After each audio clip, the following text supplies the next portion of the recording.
Assalamualaikum, salam Malaysia Madani. Langgar undang-undang antarabangsa, Israel perlu disingkirkan sebagai anggota PBB dan sidang kemuncak tergempar di Riyadh. Peluang Malaysia suarakan keadilan untuk menoktahkan keganasan Israel. Perinciannya kita bersama Alif Ashraf Kawanur di Dewan Rakyat. Alif. Ya, silakan. Ya, Perdana Menteri Datuk Seri Anwar Ibrahim akan membawa mandat Malaysia untuk menoktahkan keganasan Israel pada sidang kemuncak tergempar di Riyadh 11 November ini. Sidang kemuncak negara Arab dan Islam ini digunakan sebagai ikhtiar halang keputusan Parlimen Israel lenyapkan Agensi Bantuan dan Kerja untuk Pelarian Palestin di Asia Barat UNRWA. Kita akan memberikan gesaan supaya keputusan-keputusan lebih berkesan dan tindakan susulan akan lebih bermakna bagi pembebasan Palestin. Ini termasuklah cadangan menggerakkan Special Committee Against Apartheid di PBB ke atas Israel. Malaysia berhasrat menggunakan sidang kemuncak ini untuk meraih sokongan negara-negara Arab dan Islam terhadap ikhtiar tersebut bagi menghalang pelaksanaan keputusan Parlimen Israel Knesset pada 28 Oktober yang bertujuan melenyapkan UNRWA. Memberikan pandangan. Untuk itu saya mulakan dengan Malaysia juga akan membincangkan pembangunan pelan tindakan dan langkah konkret untuk mencapai kemerdekaan negara Palestin dalam tempoh garis masa yang jelas. Baik, sementara itu Malaysia mahu Israel disingkirkan sebagai anggota PBB kerana pelanggaran Undang-Undang Mahkamah Keadilan Antarabangsa ICJ. Ke arah itu, Malaysia telah menyertai kumpulan teras bagi penyediaan draft resolusi Perhimpunan Agung PBB untuk diluluskan dalam masa terdekat.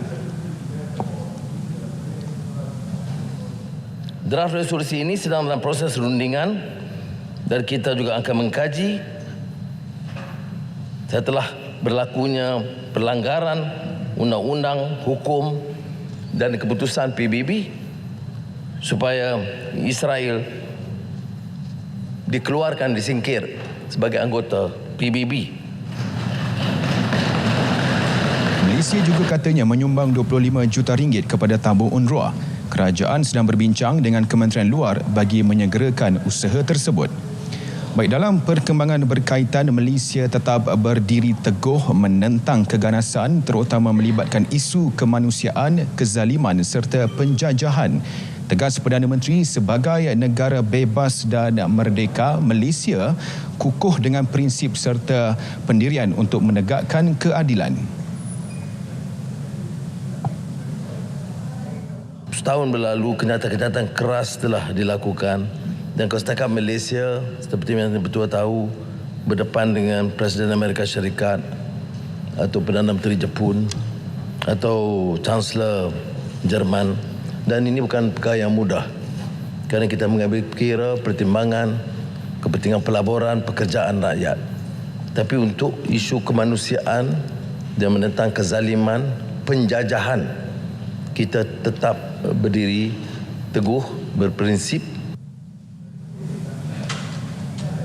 Baik, ketika sesi penerangan Perdana Menteri di Dewan Rakyat pagi tadi, Ahli Parlimen dan Parti Kerajaan dan Pembangkang senada dengan Datuk Seri Anwar Ibrahim mengutuk kezaliman rejim Israel.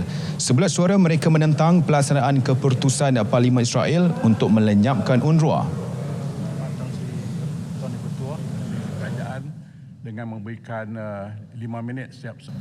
Bagi pihak kami di Perikatan Nasional memohon untuk Yang Amat Berhormat Perdana Menteri menyatakan pendirian tegas kita bahawa kita sangat konsisten. Penindasan kepada rakyat Palestin itu perlu dihentikan segera. Termasuklah genjatan senjata yang sepenuhnya. Kita Malaysia perlu tegas. Termasuklah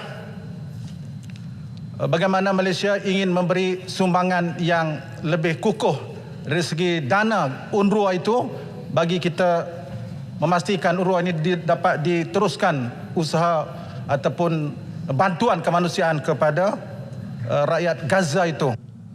Ini adalah satu stand pendirian yang sangat baik yang memberikan gambaran bahawa Malaysia terus komited untuk memperjuangkan nasib rakyat dan bumi Palestin.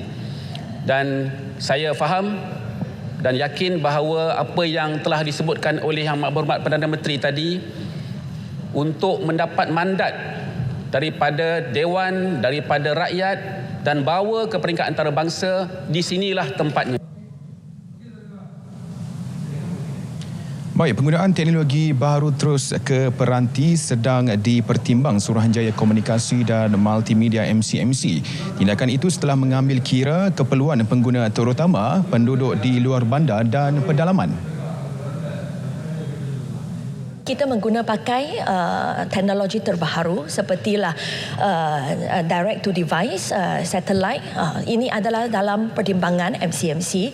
Untuk makluman yang berhormat, MCMC bentuklah jendela fasa 2 telah lebih menggena pasti di seluruh negara 2,700 lokasi yang perlulah tambah baik liputan internet. Dan antaranya sekarang kami telah dalam proses untuk menggena pasti teknologi yang paling sesuai untuk setiap satu lokasi, dan supaya bahawa pada semasa kita melancarkan jendela fasa 2 ini, kami bolehlah menggunakan pakai teknologi terbaru. Penggunaan teknologi baharu itu akan dimuktamadkan tahun depan. Baik saudara, sekian berita dari Parlimen. Kita kembali ke studio bersama Syairul. Silakan Syairul. Ya baik, Alif Ashraf Kamano, terima kasih atas perkembangan di Dewan Rakyat.